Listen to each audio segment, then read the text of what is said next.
ఏంటి శ్రేష్ఠ అది? కుక్కపిల్ల. ఉమ్? కుక్కపిల్ల. కుక్కపిల్ల దోశనా ఇది? కుక్కపిల్ల లెక్క ఉందా అసలు ఇది? మూతి ఉమ్. ఇంకా కాలేవి ఉమ్. తోక అసలు కుక్కపిల్లనా ఇది? బాడీ చూడు.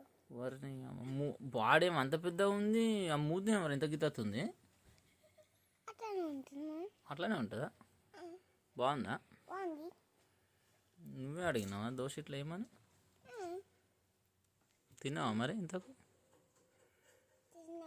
మంచిగా ఉందా? సర్కిల్ ఇక్కడ సర్కిల్ ఉంటాయి కదా, అది రిపెన్ తిన కదా, అట్లా కథం అయిపోయింది. వేరే తోకలాగా చేసిన. వేరే తోకలాగా చేసినావు. మంచిగా ఉందా? బాగుందా? సరే గుడ్ మార్నింగ్ చెప్పు అందరికి. Good morning. బాయ్ చెప్పు.